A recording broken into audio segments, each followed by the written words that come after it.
মরণে কথা স্মরণ কি তোর নাই, মরণে কথা মনে কি তোর নাই, মরণে কথা স্মরণ কি তোর নাই রে মুমিন ভাই, মরণে কথা স্মরণ কি তোর নাই। তুমি যখন যাবে মরে, তুমি যখন যাবে মরে, নিয়ে যাবে খাটে করে, রেখে দিবে মাটির বিছানায় রে মুমিন ভাই, মরণে কথা স্মরণ কি তোর নাই। মাল ধন পয়সা করি থেকে যাবে পাকার বাড়ি,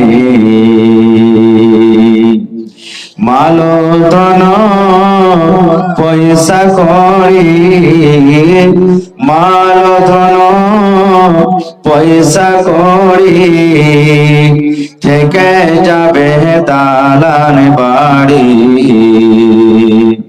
কিছুই তোমার কাজে আসবে না রে মুমিন ভাই, মরণে কথা মনে কি তোর নাই, মরণে কথা স্মরণ কি তোর নাই রে মুমিন ভাই, মরণে কথা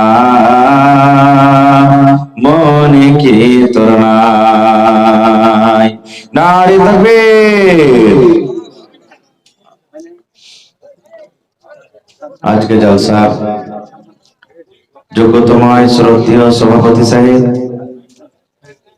উপস্থিত উলামায়ে কেরাম, সামনে বসে থাকা ইসলাম দরদি দিন দরদি ভাই বাবাজিরা, পর্দানশীল মায়েরা খালারা, সমস্ত তারিফ ও গুণগান সেই মহান আল্লাহ তাবারক ওয়া তাআলার জন্য, যে মহান আল্লাহ তাবারক ওয়া তাআলা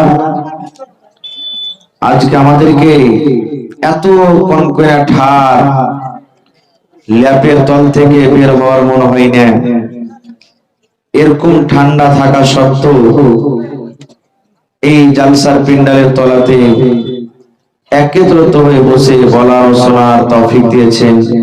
তাই আমরা সে আল্লাহ তাবারক ওয়া তাআলার প্রশংসা করি, অন্তর থেকে মহব্বতের সাথে সকলে পড়েন আলহামদুলিল্লাহ। একটু মুখ খুলে আল্লাহর প্রশংসা করবেন না? একটু সকলে পড়েন জোর করে আলহামদুলিল্লাহ। তারপর আমাদের শেষ নবী হযরত মুহাম্মদুর রাসূলুল্লাহ পড়েন সাল্লাল্লাহু আলাইহি ওয়াসাল্লামের উপর অগণন দরুদ শরীফ শান্তির তরে বর্ষিত হোক, আমিন। আল্লাহুম্মা সাল্লি আলাইহি আল্লাহুম্মা বারিক আলাইহি। ভাই মুসলমান, মোটামুটি 4 মাস রানিং হয়ে গেছে এই জালসার, যেটা একটা সিজন থাকে। বিভিন্ন জায়গাতে আপনারা জালসা শুনছেন, আজকে এসেছেন, এই নিয়াত আশা নিয়ে বসেন যে উলামা আপনাদের সামনে আসবেন আর কোরআন হাদিস থেকে যে সমস্ত কথা বলবেন আমি কম করে একটা কথা নিয়ে যাব, তাহলে জালসাও কামিয়াব, আপনাদের আশাও বসাও কামিয়াব, আর আল্লাহ তাবারক ওয়া তাআলা তার বদলা দুনিয়া এবং আখিরাতে দেবেন। পড়েন ইনশাআল্লাহ তাআলা। ভাই মুসলমান, সব থেকে বড় দৌলত আপনারা বলেন তো কি? সব থেকে বড় দৌলত আমরা কি বলবো? হাজী মাওলানা, সব থেকে বড় দৌলত তো হবে সোনা, চাঁদি, হীরা, মতি, এই সমস্ত জিনিস মনে হয় সব থেকে বড় দৌলত। জি না, তার থেকেও বড় দৌলত আছে, তার থেকেও বড় দৌলত আছে। আর এমনই দৌলত আল্লাহ যাকে তৌফিক দিবেন সেই পাবে, তাছাড়া পাবে না। এমনই দৌলত আপনি রাস্তাতে হেঁটে চলে যাবেন, গুন্ডা সামনে পড়ে গেছে, চাকুর ভয়ে, বন্দুকের ভয়ে পকেটে যা টাকা আছে কাটতে পারবে, কিন্তু যেই দৌলত আপনার ভিতরে আছে তাকে কোনোদিন কাটতে পারবে না। সেটা হলো কি জানেন? যতই খরচ করেন কমবে না। পকেটে আজকে জালসা শুনতে এসেছেন, 1000 টাকা নিয়ে এসেছেন, 500 নিয়ে এসেছেন, 100 নিয়ে এসেছেন, এক কাপ চা খেলেন, একটা বিস্কিট খেলেন, 50 টাকা দান করলেন, টাকা শেষ হয়ে গেল। কিন্তু ওকে যত খরচ করবেন বাড়বে, ঘটবে না। সেটা হলো কি? ইলমের দৌলত, শিক্ষার দৌলত। इल्म वो दौलत है जो कभी लुटती नहीं, इल्म वो दौलत है जो कभी लुटती नहीं, हजार खर्च करने से कभी घटती नहीं, কোনদিন ঘটবে না। তবে ভাই ইলমটা শিখা কি? ইলম শিখা কি? আল্লাহর নবী মুহাম্মদ সাল্লাল্লাহু আলাইহি সাল্লাম বলেছেন কি? তলাবুল ইলমি ফারিজাতুন আলা কুল্লি মুসলিম। আল্লাহর নবী বলেছেন, হে আমার উম্মতেরা, নর হোক কিংবা নারী হোক, আল্লাহর নবী শুধু নর কিংবা নারীকে বাছাই করে বলেননি, গোটা পৃথিবীতে যত মুমিন মুমিনা, মুসলমান মুসলিমা, বেটা ছেলে বেটি ছেলে রয়েছে, সমস্ত মুসলমানদের ব্যাপারে নবী বলেছেন, উম্মতরে, ইলম শিক্ষা তোমাদের প্রতি ফরজ। ইলম তোমাদেরকে শিখতে হবে, কারণ ইলম বিনা তোমাদের জীবন হলো আধুরা। রাত আর দিন বরাবর হচ্ছে, রাত দিন বরাবর হবে ভাই? রাত দিন বরাবর হয় না। কেন হয় না? দিনের বেলাতে হেলোজেন জ্বলবে না, দিনের বেলাতে বাল্ব জ্বলবে না, দিনের বেলাতে মার্কারি জ্বলবে না। কেন জ্বলবে না?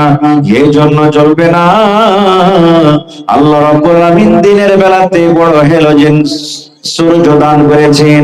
যেমনই সূর্য উঠবেই গোটা পৃথিবীর অন্ধকার দূর হয়ে যাবে।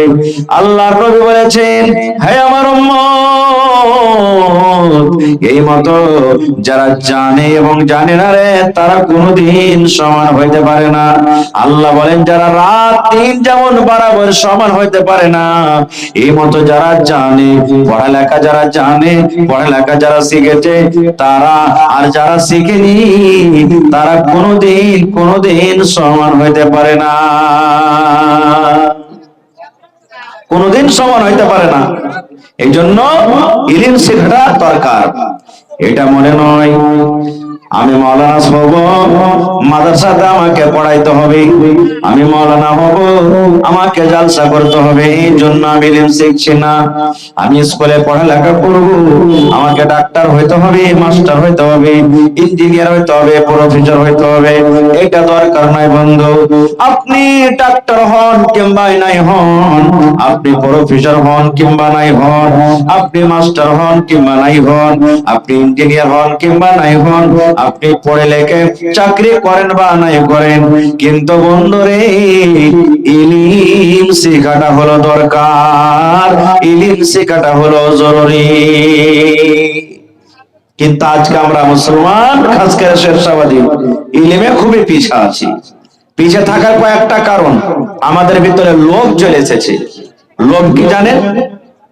পড়োশির একটা বেটা সুরাত চলে গেছে, কেরাল চলে গেছে, দুবাই গেছে, আপনার মনে মনে যাচ্ছে, পড়ে লেখে কি করবি রে? আরে ফজলার বেটাটাকে দেখ, 50,000 টাকা মাস কামাইছে। পড়ে লেখে তুই কোন ডিগ্রি করবি আর কোন চাকরি করবি? একটা কারণ। 2 নম্বর কারণ, লাখ দিয়ে পুঁটা চুইছে, এখনো কষার দুধ শুকায়নি, আর 2 লাখ 3 লাখ টাকার ভাই ওকে বিক্রি করে দিলে, বিয়ে দিয়ে দিলে। একটা কারণ এটা। বেটি ছেলে যখন বাড়ি আসছে, বেটিকে পড়িয়ে লেখে ফের কি করবি তুই? লোকের বাড়িতে গোবর তুলবে, ছাই তুলবে, লোকের বাড়ি ঘর ঝাড় দিবে, লেপবে, মায়ের লোককে ফের অত পড়িয়ে লেখে কি করবি? এই তো আমাদের। সুবহানাল্লাহ।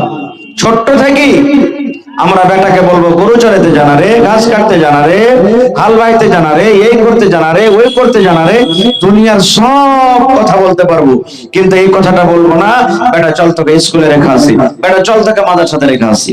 তাই কবি বলছে, এত সুন্দর বালক তুমি ইলম কেন শিখনি, কেমন কর শিখব ইলম বাবা যে শেখায়নি। একটা লোক একটা ছেলেকে ধরে 10 বছর 15 বছর 20 বছরের ছেলে পড়ালেখা করেনি, তাকে বলছে আরে বাবা ইলম কেন তুই শিখিসনি? বলছে কেমন করে শিখবো, বাপ তো আগে শেখায়নি। বলছে কেমন কথা, তোর বাপ শেখায়নি? ছেলেটা বলছে 2.5 বছর বয়স যখন, 2.5 বছর বয়স যখন মায়ের পিছনে ঘুরলাম তখন, কেমন করে শিখব ইলম বাবা যে শেখায়নি। 2.5 বছর বয়স, যেদিকে মা গেছে মা মা মা মা বলে পেঁপা করে বেড়াচ্ছি, কখন শিখবো? বলছে বড় হয়ে। ছেলেটা আবার বলছে 7 বছর বয়স, 7 বছর বয়স যখন গরুর পাখা ধরলাম তখন, কেমন করে শিখব ইলম বাবা যে শেখায়নি। কেমন করে শিখবো জি? 7 বছর বয়সে এসে বাপকে যদি গরু চড়াইতে যা, ভুঁস চড়াইতে যা, ছাগল বকরি চড়াইতে যা, কখন শিখবো? বলছে আর একটু বড় হ্যাঁ। আবার ছেলেটা বলছে 10 বছর বয়স, 10 বছর বয়স যখন হালের মোটা ধরলাম তখন, কেমন করে শিখব ইলম বাবা যে শেখায়নি। 10 বছর বয়স, বাপ বলছে যে জানারে হাল খান্ডা বাহাই না রে, এ ঝাটু মন্টু সেন্টুরা কোথায় গেলি তোরে হাল বাইতে জানা? হাল বাইতে চলে গেলাম। বলছে তারপরে আর পড়ালেখা করতে পারিসনি?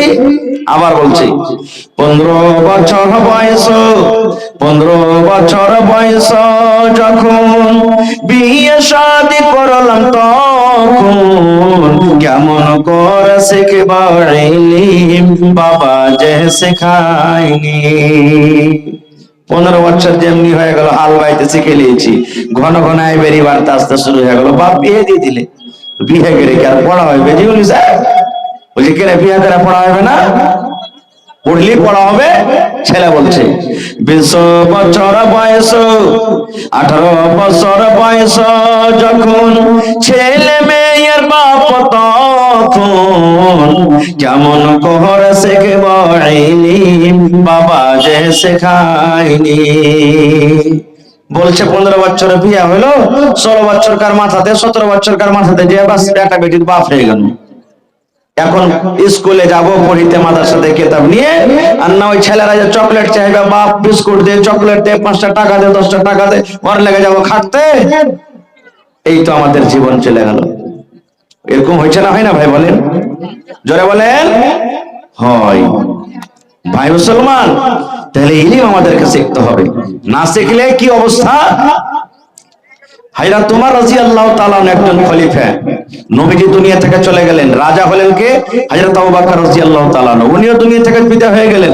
রাজা হলেন কে 2 নম্বরে? আমিরুল মুমিনিন হযরত ওমর রাদিয়াল্লাহু তাআলা। এক বাপ শেখায়ত নিয়ে গেছে, কেস করতে গেছে। আজকে আমরা কেস করতে যাই থানাতে, কোর্টে আমরা কেস করতে যাই, কিন্তু ওই জামানার কোর্ট আদালত যে বাদশা তার দরবারে চলে গেলেন, বাপ বুড়া মানুষ চলে গেছেন, যে বলছেন আমিরুল মুমিনিন ইনসাফ করে দেন। বাপ বলছে কি হয়েছে? বলছে আমার বেটা আমাকে কোড়ার বাড়ি, লাঠির বাড়ি কিংবা চাবুকের বাড়ি মেরেছে। বাপ বলছেন আমার বেটা আমাকে মেরেছে। কি কারণে মারলে? বলছে আমার বেটাকে জিজ্ঞাসা করেন। বলছে তোমার বেটাকে এনেছো? বলছে না। বলছে যাও তোমার বেটাকে নিয়ে আসবে। পরের দিন চলে গেলেন বাড়ি। বাড়িতে যাওয়ার পর বলছেন, এই তোকে ওমর ফারুকের দরবারে যেতে হবে, চল। ই তো জানছে ছেলেটা, ওরে আল্লাহ, এর মানে আমার আব্বা ওমর ফারুকের দরবারে কেস করে এসেছে। যে রাগী মানুষ, আই তো আমার চামড়াকে উজড়ে নেবে। রাস্তাতে হাঁটছে আর বলছে, আব্বাজি কি হয়েছে? ধোক ঘুরে চলেন, ভুল হয়ে গেছে, মেরে দিচ্ছে, আর মারবো না। বাপ তো ময়না ফুলের এত করে তুই লাইনে এসেছিল, সালা বেটা সালা, মেরে দিয়ে গেলে তুই নকরা করছিস, চল তুই ওখানে, তোকে ওখানেই তোর যা হবে। চলে গেলেন হযরত ওমর ফারুক রাদিয়াল্লাহু তাআলা আনহু। এবার ওই ছেলেটাকে বলে না যে তুই কেনে মেরেছিস, কি বলছেন? রে আল্লাহর বান্দা, وَقَضَى رَبُّكَ أَلَّا تَعْبُدُوا إِلَّا إِيَّاهُ وَبِالْوَالِدَيْنِ إِحْسَانًا। এরে আল্লাহর বান্দা, হে যুবক, এই নওজওয়ান, তুমি কি আল্লাহর কিতাব কোরআন পড়নি? আল্লাহ রাব্বুল আলামিন কোরআনে বলেন, আল্লাহ এই ফয়সালা করে দিয়েছেন, তোমরা মা বাবার সাথে ভালো ব্যবহার করো, মা বাবার সাথে তোমরা হোসনে সলুক করো। আল্লাহ রাব্বুল আলামিন ফয়সালা করে দিয়েছেন, তোমরা মা বাবার তোমরা সেবা করো। ওয়া কাযা রাব্বুকা আল্লা তা'বুদু ইল্লা ইয়াহু ওয়া বিল ওয়ালিদাইনি ইহসানা। একমাত্র তোমরা আল্লাহর পূজা করো, একমাত্র তোমরা আল্লাহর ইবাদত করো, আল্লাহ ছাড়া অন্য কোন মানুষের, অন্য কোন জিনিসের পূজা করিও না, এবং মা বাবার সাথে তোমরা ভালো ব্যবহার করো। তারপরে আল্লাহ রাব্বুল আলামিন বলেন, ইম্মা ইয়াবলুগান্না ইন্নাকাল কিবার আহাদুহুমা আও কিলাহুমা ফালা তাকুল লাহুমা উফফিন ওয়া লা তানহারহুমা ওয়া কুল লাহুমা কাওলান কারীমা। আল্লাহ তোমার বলেন, আরে যুবক, তুমি আল্লাহর কিতাব কোরআন কি পড়নি রে বান্দা? আল্লাহ রাব্বুল আলামিন বলেন, তোমার মা বাপ দুজন কিংবা একজন যখন বুড়া হয়ে যাবে, তোমার মা কিংবা বাপ যখন বয়স প্রাপ্ত হয়ে যাবে, যখন খাটা খোটা করতে পারবে না, ওই টাইমে ওই সময়তেই তোমরা মা বাবাকে নরম করে কথা বলবে রে, চোখ গরম করে কথা বলবে না, তোমরা ধমক দিয়ে দিয়ে কথা বলবে না, রাগ করে করে তোমরা কথা বলবে না।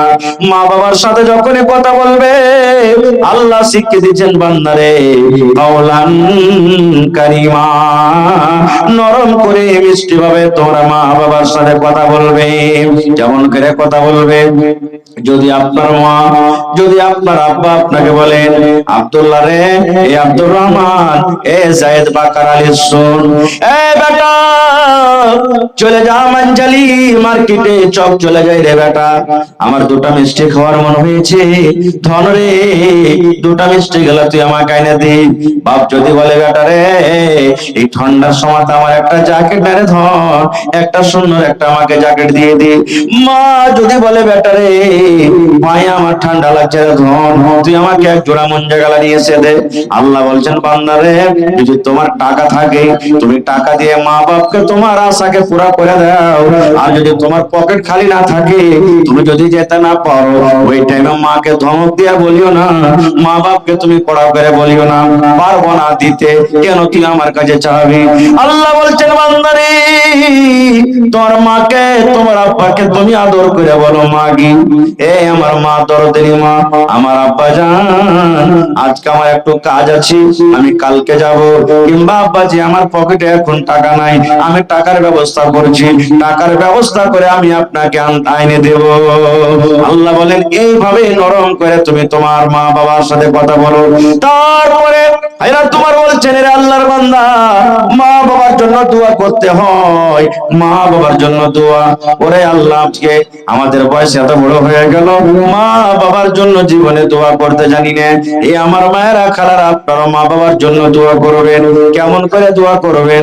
আল্লাহ শিখিয়ে দিয়েছেন, বান্দারে, পর পর রব্বির হামহুমা কামা রব্বায়ানি সগীরা, পড়েন, রব্বির হামহুমা, জোরে পড়েন ভাই, রব্বির হামহুমা কামা রব্বায়ানি সগীরা। আয়াতটার মানে, এই দোয়াটার মানে আল্লাহ বলছেন, এ বান্দা তোরা মা বাবার জন্য দোয়া কর। কেমন করে দোয়া কর?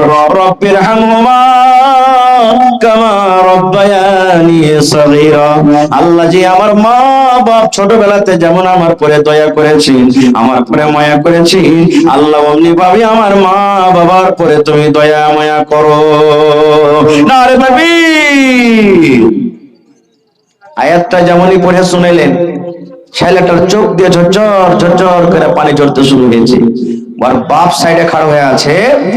বাপ তখন মনে মনে বলছে, হ্যাঁ এখন তো ডর হয়েছে রে বেটা, তুই তো মেরে দিয়েছিস, বুঝা সুজা করিস নি, এই দরবারে এসে তোর চোখটা পানি ঝরছে। বাপ তো জানে না যে কি কারণে চোখ দিয়ে পানি ঝরে। আরবি বোঝা মানুষ ওরা, আরবি ভাষা সব বুঝে নিলেন আল্লাহর কোরআনে কি বলছে। এইবারে তখন হযরত ওমর রাদিয়াল্লাহু তাআলা ওই ছেলেটাকে বলছেন, রে আল্লাহর বান্দা, কেন তুমি কান্দো? তোমার বাপকে তুমি কেন মেরেছো? ছেলে বলছেন, আমিরুল মুমিনিন, আপনি যে আমাকে কোরআন থেকে এত সুন্দর করে বয়ান শোনালেন, জীবনে আমার আব্বা জান আমাকে কোনোদিন কোরআন শোনায়নি, কোন মাদ্রাসাতে দেয়নি, কোন হাফেজের কাজে দেয়নি, কোন কারির কাজে দেয়নি, কোন মাওলানাতে দেয়নি, কোন মাকতাবে দেয়নি, কোন মসজিদ আমাকে দেয়নি। আমি জীবন ভর রাখালি করেছি আমিরুল মুমিনিন।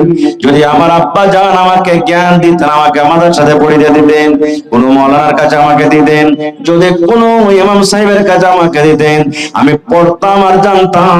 আর জানার পর মা বাবার সাথে আমি এরকম কোনোদিন ব্যবহার করতাম না। না জানার কারণে আমি মেরে দিয়েছি, আমি ভুল করেছি, না জানাতে আমি মেরে দিয়েছি। তখন বলছে যে, এই তোমার ছেলেকে তুমি পড়ালেখা করোনি? বলছে না। তখন হযরত ওমর রাদিয়াল্লাহু তাআলা বলছেন বাপকে, এই তোমার বেটাটাকে নিয়ে বাড়ি চলে যাও, তুমি বাড়ি যাও।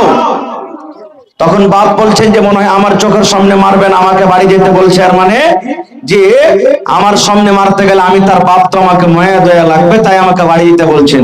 তখন বলছেন যে আমিরুল মুমিনিন, আমার চোখের সামনে আমার বেটাকে আপনি কড়া লাগান মারেন, আমার কোনো মায়া দেওয়া হবে না। এবারে হযরত ওমর রাদিয়াল্লাহু তাআলা রেগে গেলেন।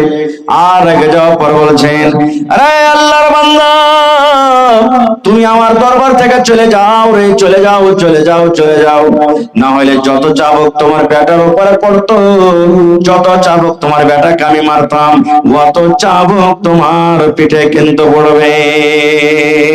তোমাকে যেতে বলছে যাও, না হলে যত চাবুক তোমার বেটার পিঠে পড়তো, অত চাবুক তোমার পিঠে পড়বে। যেমন কথাটা বলা, তখন বলছে যে আমিরুল মুমিনিন, আমার বেটা আমাকে মেরেছে, উল্টা আপনি আমাকে মারবেন মানে?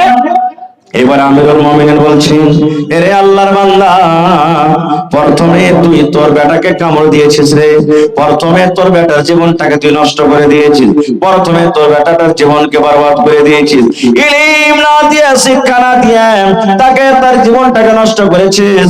ভালো মন্দ বোঝার সে পার্থক্য রাখে না, ভালো মন্দ সে বুঝে না, তার কাছে কোনো জ্ঞান নাই, বুদ্ধি নাই বলে তোকে মেরে দিয়েছে। এবার পরে না জানার কারণে তোমার বেটা তোমাকে মেরেছে। প্রথমে তুমি তাকে কামড় দিয়েছো, প্রথমে তাকে তুমি বরবাদ করেছো, এবার না জানার কারণে তোমার বেটা তোমাকে প্রথমে মারেনি, দ্বিতীয় নম্বরে তোমাকে মেরেছে। এই জন্য তোমার ভুল, তুমি কেন ছেলেটাকে ইলম শিখাওনি। আজকে আমাদের অবস্থা ভাই ঠিক, বাড়িতে মাসে 2 মাসে 5 মাসে 5 বার 10 বছর করে বিচার বসে। কেন? কারণটা কি? এই ইলম না থাকার কারণে। ইলম না থাকার কারণে ভাই আমার, এই যে আমার আগে ওই নেতাজি কি নাম ছিল, খুব দামি কথা বলে গেলেন, খুবই দামি কথা বলে গেলেন যে বাড়ি বানান না আপনি, টিনের বাড়িতে জীবন কাটিয়ে দেন, জমি জায়গা নিতে না পারেন, জীবন কাটিয়ে দেন, কিন্তু ছেলেরাকে আপনি পড়ান, না হলে ওই ছেলে বড় যখন হবে তখন জুয়ারি হবে, শরাবি হবে, হ্যাঁ লুচ্চা লাফাঙ্গা হবে। আর আপনার যে এত কষ্ট করে দাওলাত করা, বাড়ি ঘর করা, ও বিক্রি করবে আর ওকে নষ্ট করে দিবে। বুড়াতে গেলে টুকুর টুকুর করে আপনি তাকাবেন, আপনার কিচ্ছু চলবে না, তখন কিচ্ছু চলবে না। কতক্ষণ ভাই আমার, আল্লাহ তাআলা সব থেকে আগে কোন মানুষকে বানাচ্ছেন বলেন তো? ওই লোকটার নাম কি? হায় আল্লাহ, কথা বলেন না যে ভাই। আল্লাহ তাআলা সর্বপ্রথম যেই মানুষকে বানাচ্ছেন, মানুষটার নাম কি? জোরে বলেন। হযরত আদম আলাইহিস সালাম কি থেকে বানালছেন? আল্লাহকে মাটি থেকে, মাটি থেকে বানালছেন। আর মাটি থেকে বানার পর সবকিছুই জ্ঞান বুদ্ধি আল্লাহ দিয়ে দিয়েছেন আদমকে। যা কিছু শিখার আল্লাহ করতে বলছেন সব শিখিয়ে দিয়েছেন। এবার ফেরেশতা আর মানুষের মোকাবিলা শুরু হয়ে গেল, মোকাবিলা ইন্টারভিউ শুরু হয়ে গেল, কে বেশি পারছে, পরীক্ষা শুরু হয়ে গেল। আল্লাহ রাব্বুল আলামিন ফেরেশতারাকে ডাক দিলেন। একদিকে ফেরেশতার জামাত, ফেরেশতার দল, একদিকে মাটির আদম একদিকে মাটির মানুষ আদম, আমাদের বাপ যিনি হলেন আবুল বাশার, গোটা পৃথিবীর মানুষের বাপ। আল্লাহ ফেরেশতারাকে বলেন, ফেরেশতারে এটার নাম কি রে ফেরেশতা? ফেরেশতা বললেন, আল্লাহ জানি না। এটার নাম কি জানি না, এটার নাম কি জানি না, এটার নাম কি জানি না, এটার নাম কি জানি না। ফেরেশতারা বললেন, আল্লাহ যতটুকু আমাদেরকে জানাল আল্লাহ সেইটুকু জানি, বাকিটা আমরা বলতে পারবো না। এবার আল্লাহ রাব্বুল আলামিন আদমকে বলছেন, আদম তুমি বলো তো এটার নাম কি? পট করে বলে দেন, আল্লাহ এটা ম্যাক। মানে আমি বুঝার জন্য বলছি, এটা বলিয়েন না যে তখন ম্যাকই ছিল। আল্লাহ বলবেন এটার নাম কিনা তো বল, এটার নাম কিনা তো মোবাইল, এটার নাম কিনা তো আসমান, এটার নাম কিনা তো কেলার গাছ, এটার নাম কি জমিন। সব পট পট পট পট পট পট করে বলে দিলেন। ওরে সুবহানাল্লাহ। এবার যখন আদম নবী বলে দিলেন, আল্লাহ রাব্বুল আলামিন সমস্ত ফেরেশতারাকে বললেন, আদমকে তোমরা সাজদা করো। एगो आपाची गाड़ी जिसका नंबर है 5973 कहीं पर लगाया हुआ था लेकिन अभी नहीं मिल रहा, इसलिए अगर कोई इधर उधर रखे हैं तो उसको दिखा दें। और जो लोग गाड़ी बाइक से आए हैं उससे बहुत ही मेहरबानी है कि जहाँ पर स्टैंड बनाया गया है वहीं पर रखे। अगर कहीं इधर उधर रखते हैं और चोरी हो जाते हैं तो उसका जिम्मेदार आप खुद हैं।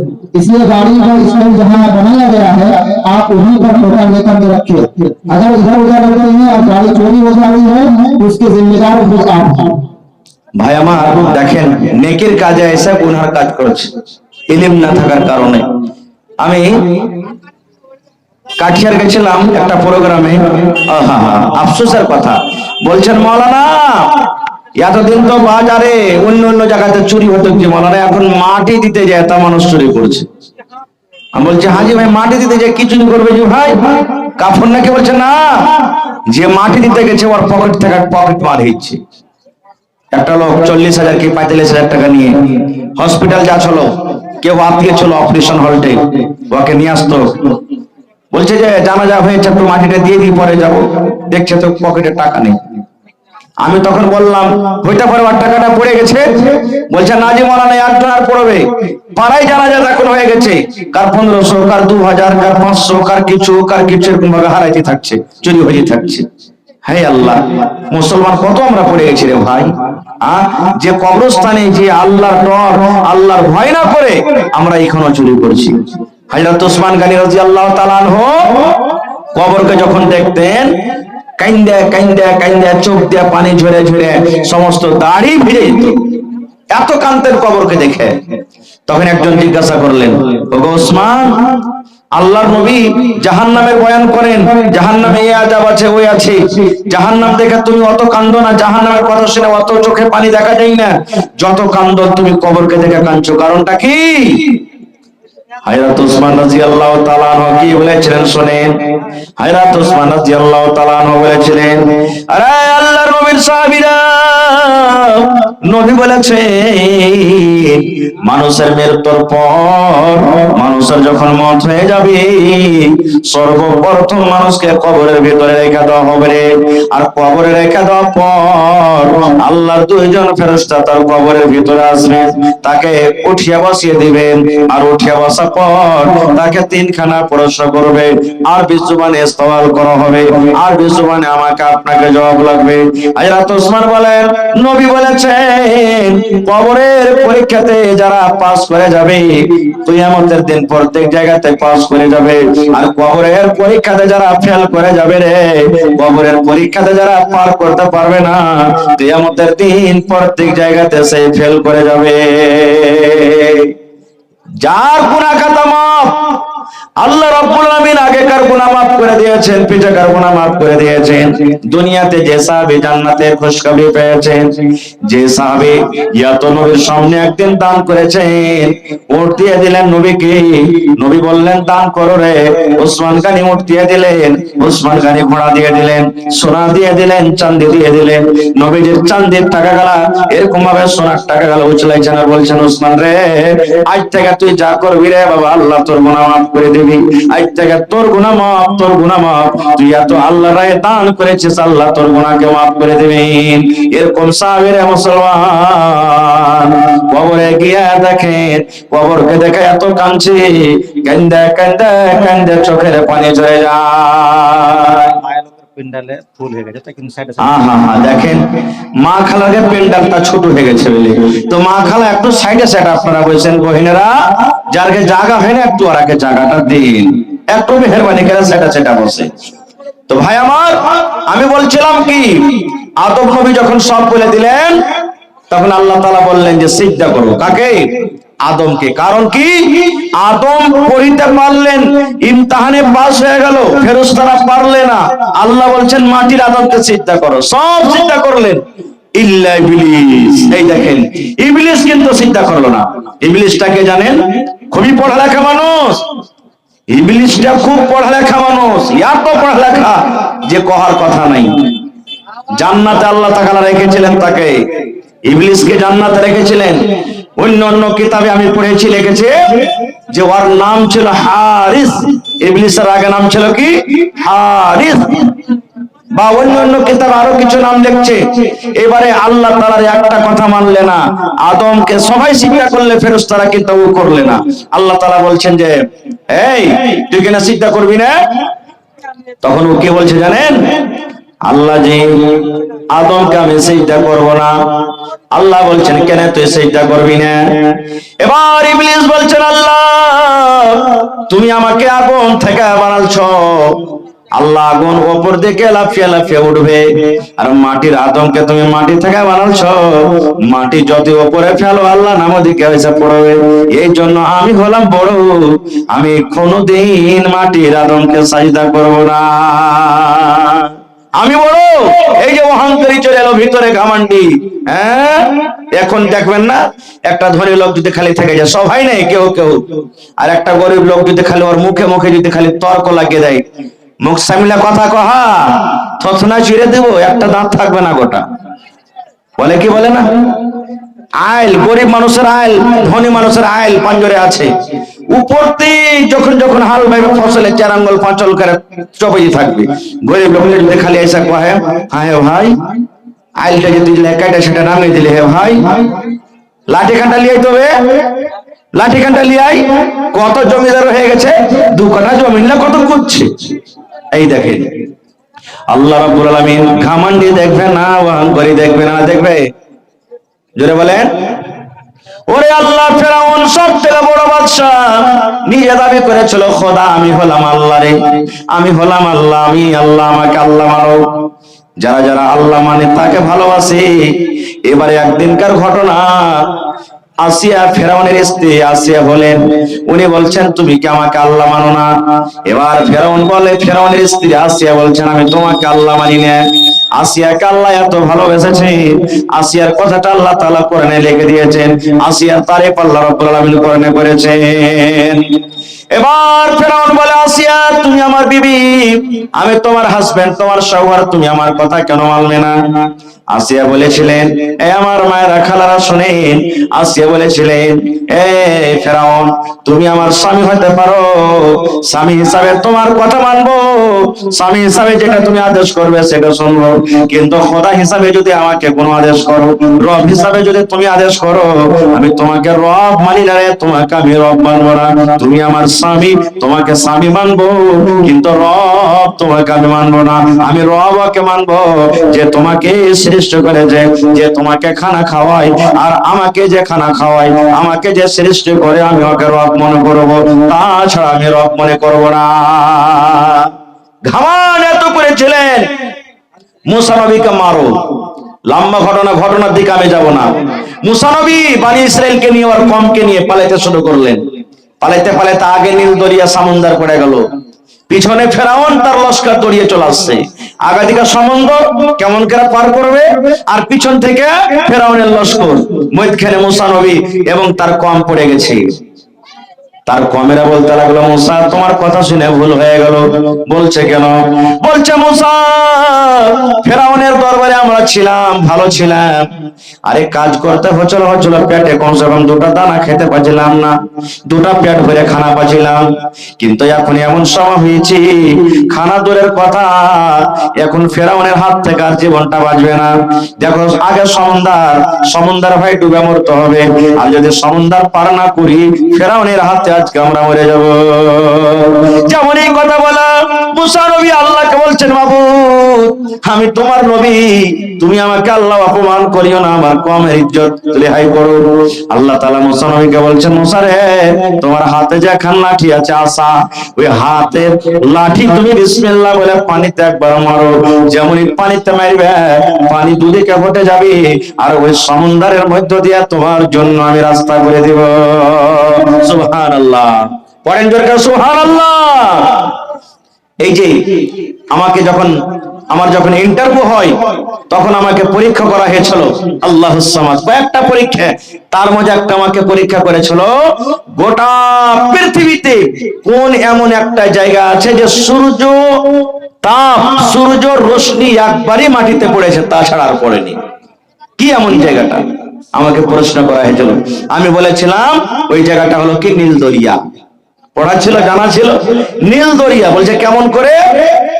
বলছে মুসা নবী দোয়া করলেন আল্লাহর কাছে, আল্লাহ পিছনে ফেরাউনের লস্কর, ফেরাউন যদি সমুদ্রের রাস্তা না হয় আমার কমকে মেরে ফেলে দিবে, আল্লাহ আমার কমকে বরবাদ করে দিবে।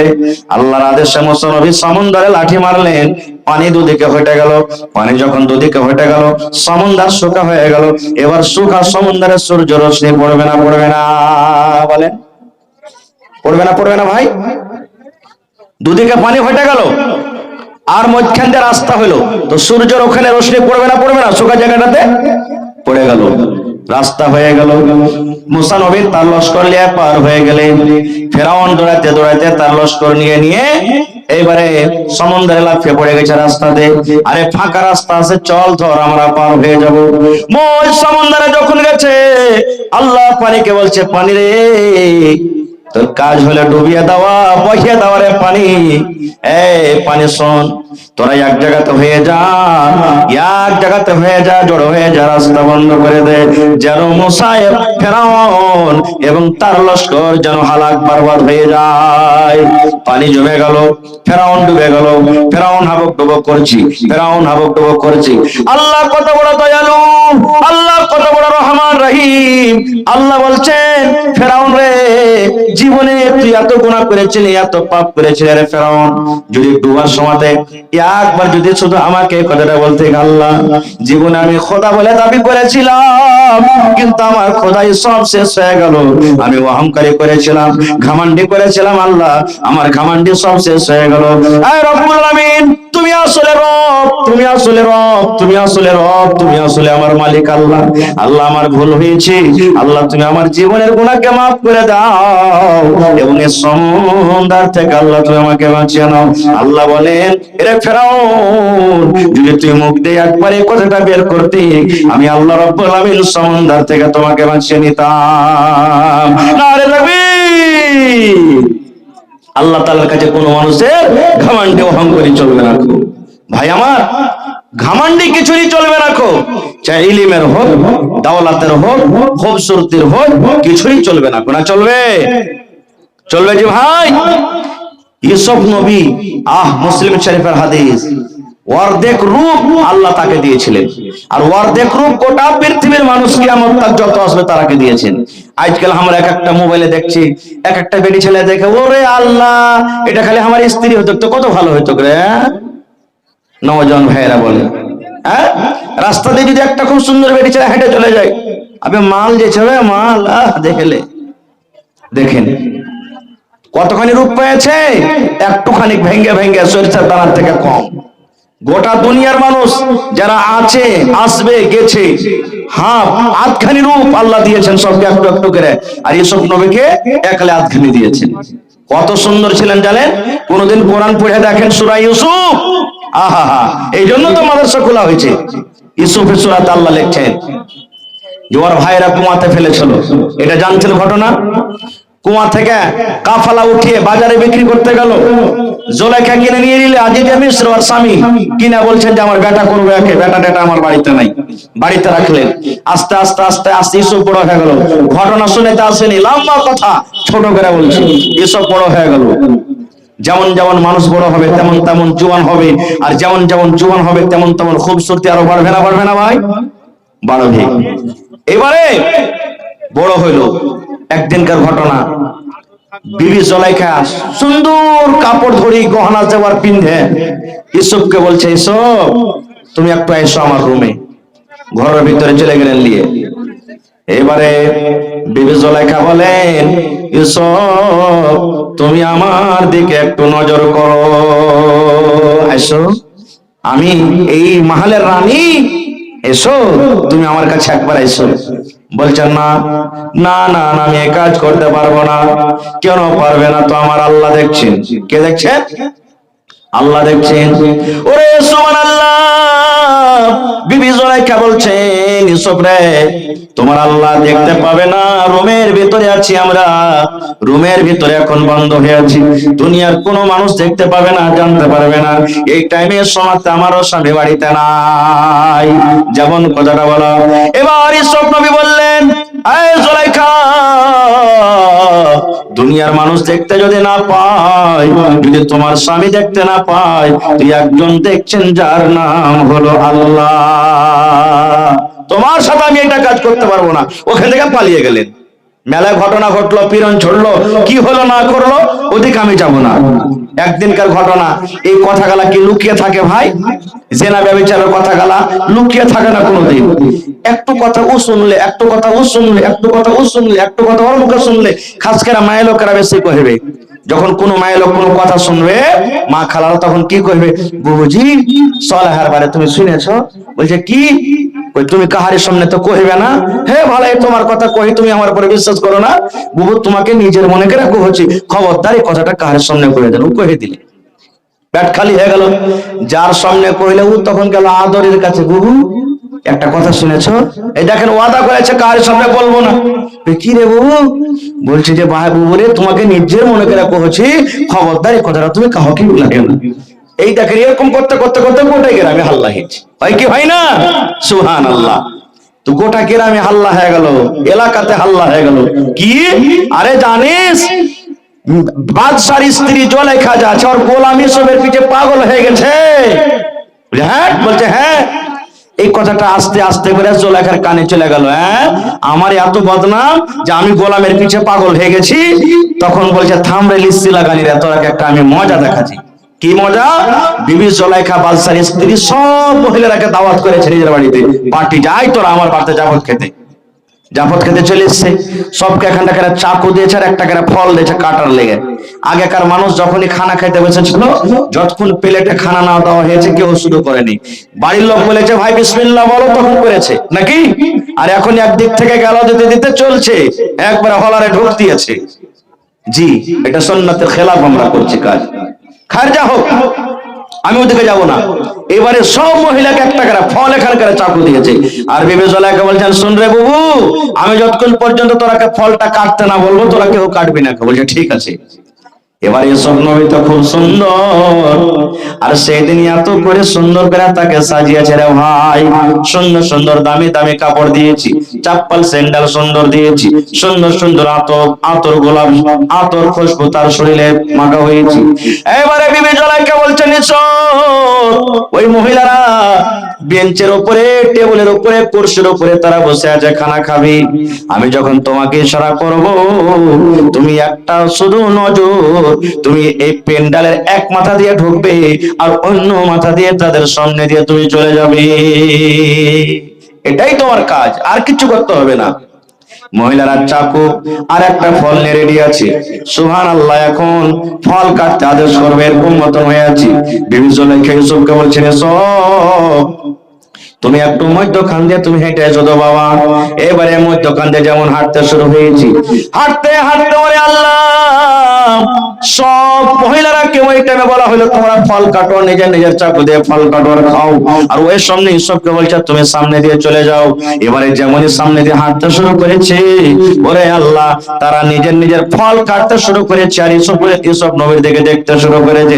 ইউসুফ নবীর দিকে তারা তাকায়, আর তাকাতে তাকাতে বলেন, এ জুলাইখার এটা মানুষ নয় রে, মালাকুল কারীম, এটা হলো বুজুর্গ ফেরেশতা, এটা সম্মানীয় ইজ্জতদার ফেরেশতা, এত সুন্দর কিন্তু মানুষ হতে পারে না। ইউসুফ নবী যখন চলে গেলেন, ওরে সুবহানাল্লাহ, এবারে চাকু দিয়ে তারা নিজের নিজের ফল মনে করছে কাটছে, কিন্তু ফল না কাটা আল্লাহর কোরআন বলছে তারা ইউসুফ নবীকে দেখে ফলের জায়গাতে নিজের নিজের চাকু দিয়ে লোক কিন্তু কাটছে। আর ওরা জানে না যে আমরা ফল কাটছি কি চাকু কাটছি। আর বিবি জুলাইখার দেখার একটাই উদ্দেশ্য ছিল। বিবি জুলাইখা তখন বলছেন, বাবু রে, কেমন তোমরা দিশাহারা হয়ে বাবু, তোমরা আমি ফল কাটতে বলেছি আর তোমরা নিজের চাকুটাতে ফল না কাটে নিজের নিজের লোক তোমরা কেটে বসে আছো।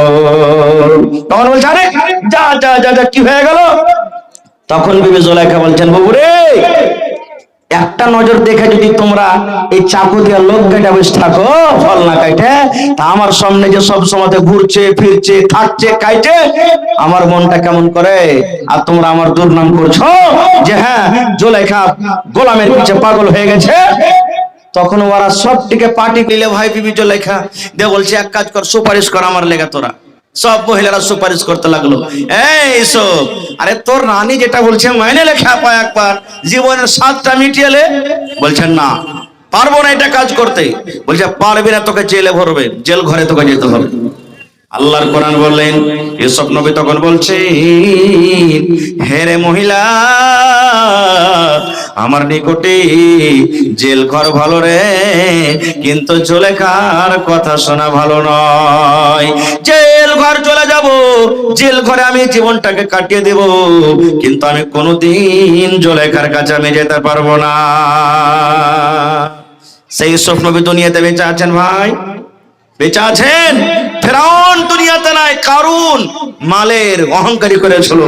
আল্লাহুস সামাদ, এত তার কাছে মাল ছিল, কয়েক মানুষ খালি ছড়ান ছিল তার কাছে ঘর খোলার জন্য, এত তার সম্পত্তি ছিল।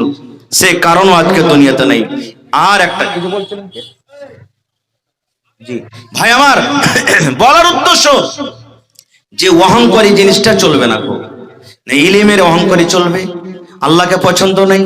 ইউসুফ নবী একদিন ওয়াজ করছেন, এটা অহংকারী নয়।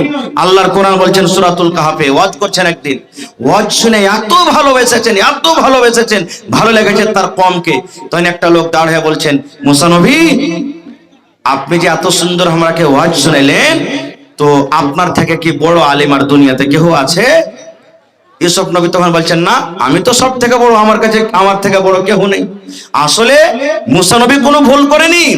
বলার উদ্দেশ্য যে আমি হলাম কমের মধ্যে একজন নবী, আর নবীরাকে আল্লাহ তাআলা শিখালছেন, জানছেন, ওহী আসছে, এই জন্য দিক দিয়ে নবীরা বড়, এই নিয়াতে বলে দিয়েছেন।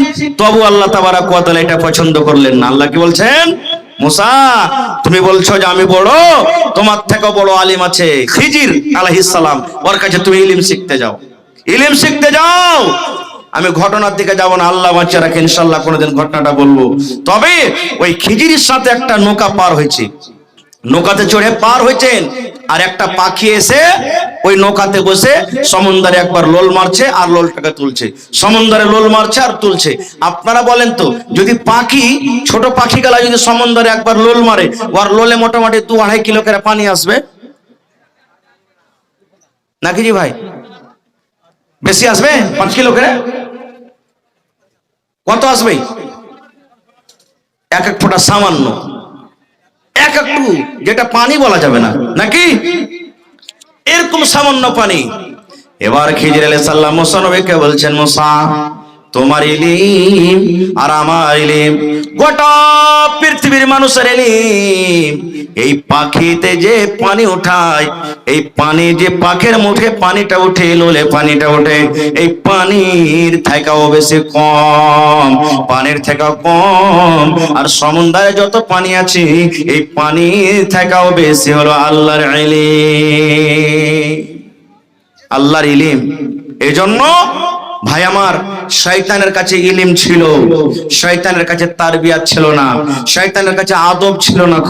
এই জন্য তো কবি বলেন, শয়তান ভালো কথা জানে কিন্তু শয়তান ভালো কথা মানে না, শয়তান আল্লাহকে জানে কিন্তু শয়তান আল্লাহর কথা মানে না, শয়তান ইসলামকে জানে কিন্তু শয়তান ইসলামের কথা মানে না। আপনি ভালো কথা জানেন, আপনি ভালো কথা মানেন, আপনি কোরআনকে জানেন, আপনি কোরআনের কথা মানেন, আপনি নবীকে জানেন, আপনি নবীর কথা মানেন। আপনি জানেন এবং মানেন বলে ঈমানদার, আর শয়তান জানে কিন্তু মানে না, এই জন্য শয়তান হলো বেঈমান। বুঝতে পারলেন? তাহলে ভাই, আল্লাহ হায়াত রাখে, ইনশাআল্লাহ এই বিষয় নিয়ে আবার কোনোদিন আলোচনা করব। তবে শেষ কথা, আল্লাহ তাআলা 114টা সূরার মধ্যে সর্বপ্রথম যেটা নবীকে ওহী করেছেন, আমাদের জন্য আল্লাহ তাআলা যে কোরআনটাকে দিয়েছেন, সেই কোরআনে আল্লাহ বলেছেন ইকরা, মানে পড়ো, পড়ার কথা আছে। ওখানে এই কথাটা বলা হয়নি প্রথমে যে তুমি নামাজ পড়ো, রোজা রাখো, হজ করো, যাকাত দাও, মদ পান করিও না, জিনা ব্যভিচার করিও না। আল্লাহ তাআলা প্রথমে কথা বলেননি। আল্লাহ তাআলা যেটা নবীকে প্রথম মেসেজ করেছেন সেটা হলো কি ইকরা, মানে পড়ো। আর আজকে আমরা মুসলমান পড়ালেখা থেকে কত দূরে আছি ভাই। আজকে মাদ্রাসার জালসা, এর আগে কয়েকবার আমি গ্রামে এসেছি মসজিদের জালসার জন্য।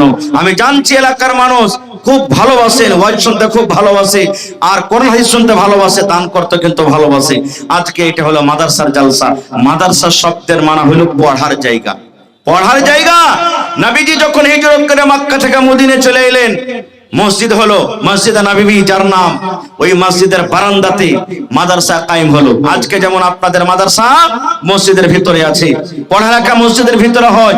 এই মতো ছাত্রকে জানেন, আহা, এই ছাত্র বুখারী শরীফে একটা লম্বা হাদিস আছে, আপনাদের মতন সাহাবায়ে কেরাম ছাত্র, আপনাদের মতন বড় বড় সাহাবীরা ছাত্র। ওরা খায়া না খায় নবীর কাছে দিন শিখেছেন, ইলম শিখেছেন। আর যে কথাটা আজকে আমরা আপনাদের সামনে বয়ান করছি, তারা যদি না শিখতেন, জীবনে আমরা শিখতে পারতাম না, জানতে পারতাম না। এই জন্য ইলম একটা এমন জিনিস, ছোট বড় বলে কোনো নাই। আজকে আমরা যদি একটু বড় হয়ে যাই, তাহলে বলবো লজ্জা লাগছে যে মৌলভী সাহেব, যতটি লোক এখানে বসে আছেন, যদি বলে ভাই হ্যাঁ জানাজা তো পড়েছেন, তো জানাজা পড়ার দোয়াটা কি, কয়টা লোক পারবো বলতে? ভাই যতটি লোক বসে আছেন, বেয়াদবি মাফ করবেন, ছেলে হিসাবে বলছি, 50টা লোক মুশকিল হয়ে যাবে। ভাই হ্যাঁ নামাজ পড়ছেন, নামাজের উজুটা কেমন করে করতে হয়, উজু করার আগে পরে দোয়াটা বলেন তো, কয়টা লোক জানবো? এ ভাই ফরজ গোসল যে করতে হবে, বিবির সাথে মিলামেশা করলেন, ফরজ গোসলের উজু থেকে নিয়ে গোসল করার নিয়মটা একটু বলেন তো। লাতরি, কয়টা লোক পালবো? এগুলা শিখবেন কোথায়? মাদ্রাসাতে শিখবেন। আজকে মাদ্রাসার জালসা না, আচ্ছা ভাইঙ্গা পড়বো, তা হাসবেন আপনারা, আর কি লাগা আছে, অসুবিধা নেই। তো ভাই আমার, তো কথা হলো যে ছোটকে ছোট মনে করতে হবে না। আজকে যেই নবীর মসজিদে, মসজিদে নববীর বারান্দাতে মাদ্রাসা কায়েম হয়েছিল, আজকে গোটা পৃথিবীর জন্য মদিনা ইউনিভার্সিটি তার নাম হয়েছে।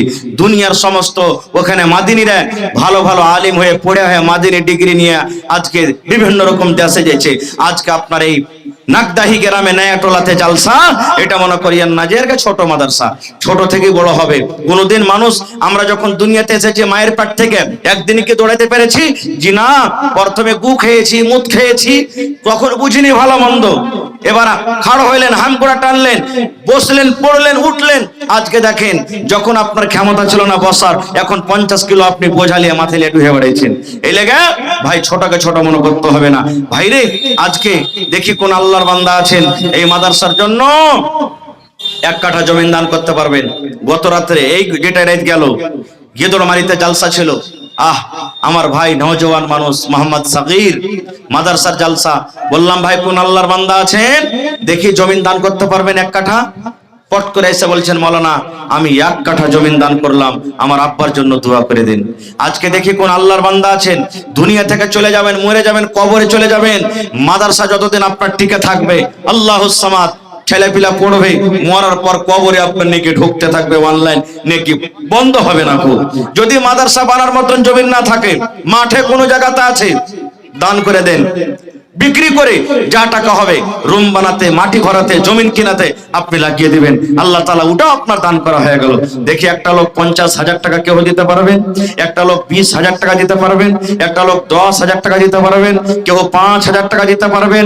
ছাগল দিবেন, মা খালারা গহনা কাঠি কাঁসা ছাগল বকরি যা পারবেন আপনারাকে দিতে হবে, আর একটু মন দিয়ে দান করতে হবে ভাই, কারণ প্রথম মাদ্রাসার জালসা, প্রথম জালসা আজকে। জি,